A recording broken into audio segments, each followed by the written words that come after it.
So here we go again. This is part 3 of talking about why the fuck I was an E5 with 21 years in. Well, we already told you about what's going on in the first 2 videos about my basic training and my AIT. And I have my folder with my paperwork in it. I show up to Charlie Company. I go walking in the front, by the front door, and this big fucking black guy comes walking up to me. He had a big gut, but he was still young. He still looked good. And on his collar had private first class on it. And he walks up, hey, I love your commando gear. Where'd you get it? And I said, hey, PFC, no, I just came back from basic and AIT. This is the new uniform standard. He says, yeah, I heard all about it, the new camouflage. Hey, how you doing, Private? My name is Richard Iron Man Payne. Oh, shook his hand. How you doing? And then I looked at his chest more closely. He had a CIB with a set of jump wings. I went, uh-oh. Ooh, fuck, he had some scare badges. And he had the 40th fucking patch, but he also had the Special Forces patch on the other arm. I went, I'll explain a little later about why Richard Iron Man Payne was a PFC. So he brings me, come on inside, man. So I come inside and I'm looking around and I see everybody in the old ODs. Some of these guys had long hair, these guys had beards, some of them had big frizzy hair, a lot of specialists, and I was introduced to a 5'2" staff sergeant named Rodriguez. We called him Little Joe eventually. He had a set of jump wings right there, and he goes up, hi, how you doing? He shook my hand, and he introduced me to his brother Nick. His brother Nick was a Marine Vietnam veteran, and it looks like he's been drinking already. And he had a pretty nasty 5 o'clock shadow, so I met him. And I met a couple of other guys. But I did notice that all the guys with scare badges were all E5s, or corporals. Meet Sergeant Stewart. How you doing, Sergeant Stewart? I mean, I get a parade rest like this, you know, and I am totally dismayed on how disheveled these guys look. Their boots weren't even polished. They were fucking overweight. Some of those guys just, you know, had beards. I'm like, dude, this is the National Guard? Really? What the fuck? Sergeant Stewart walks up, a nice black guy. He says, hey, how you doing, man? And he says, oh, hey, Sergeant, how you doing? And he had a first cab patch, he had a CIB, you know, Vietnam veteran, and he was still young. These guys, now remember, in 1982, in February of 1982, a lot of these guys did their tours in the late 60s and early 70s, so some of these motherfuckers are barely in their mid and later 20s, okay? Mid or later 20s. And another guy, I've got this other guy, he was another E5, and he had the 4th ID patch on. Another guy had the big red one. So I got a chance to meet all those guys. Oh, wow, you know. And he says, tell you what, we're going to put you in 1st Platoon. Okay, so they have me in 1st Platoon, and go ahead, get in 1st Squad and go all the way up to the end private. Yeah, okay. You know, they all thought I was being a commando, and they were like, it's like, dude, what's with these fucking strange fucking uniforms? I even got chewed out for those uniforms because of one officer named First Lieutenant Fuller, who eventually became our CO, asked me if I was trying to be funny. He said, where'd you get the fucking costume? And I said, hey, sir, you know, I'm just trying to get attention. I had to show him. For a while, for about a couple months, I had to carry my my list of my uniforms in that little fucking thing telling you what kind of uniforms I had. So I had to carry it in my pocket to let them know that I was not being a fucking commando or anything. So we lined up, first formation, and my platoon sergeant, he walks up with a limp. A lot older. I think he was like 58 or 59.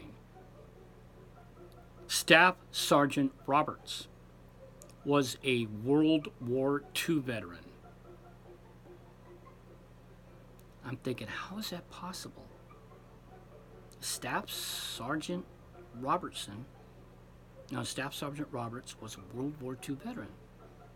And he's like, all right, everybody fall in the sense. And he had a CIB.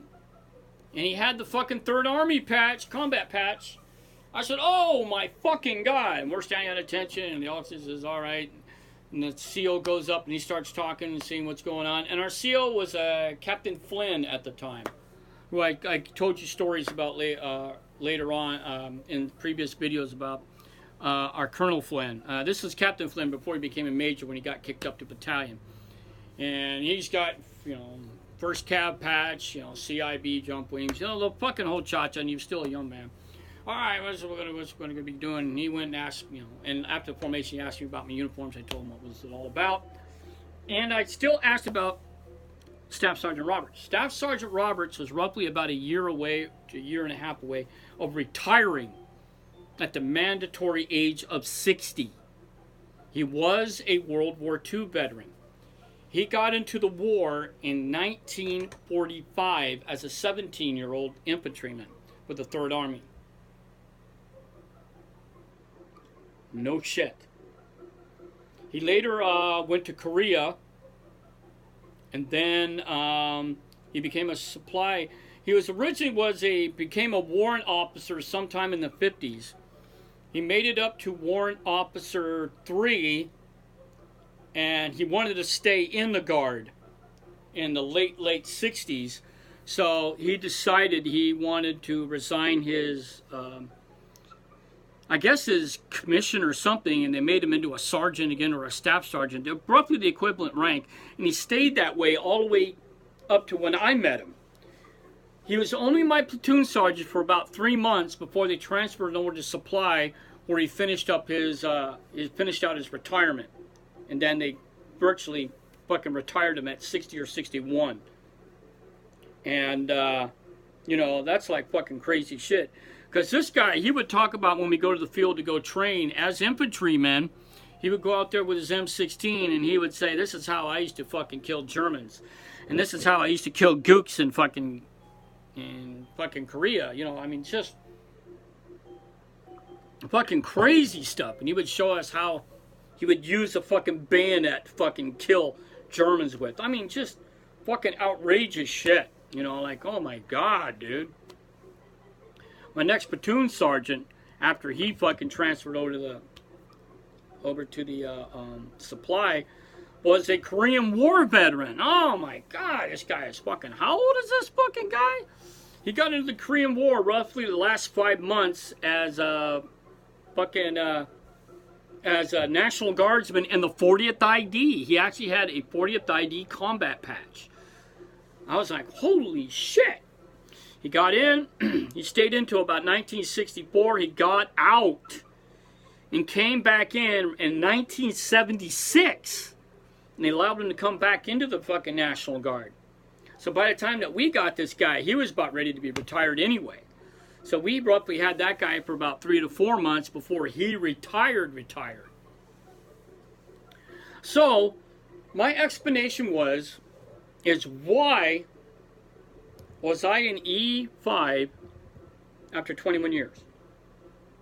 Now, in the policy in the National Guard at that time period, that these jackasses had a strange fucking way of promoting everybody that got in with a scare badge to E5.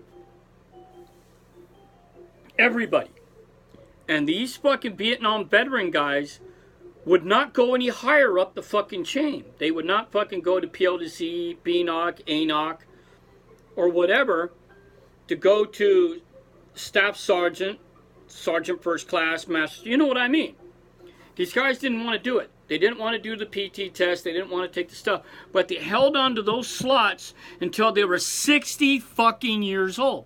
Nobody who is National Guard can get promoted. Now, if one of those guys transferred out to another fucking unit, the problem was the guys that came in from Grenada had CIBs.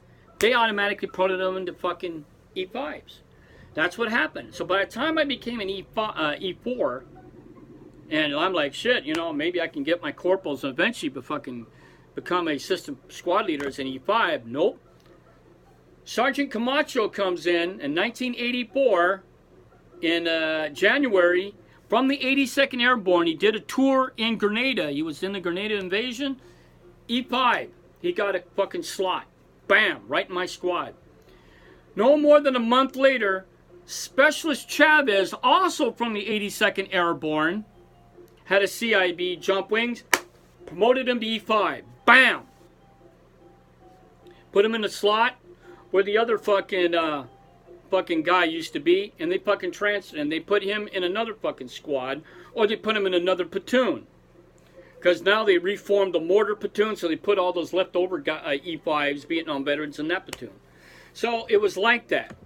So there was like, man, how the fuck am I going to get promoted? I'm stuck at E4 and I just cannot get fucking promoted.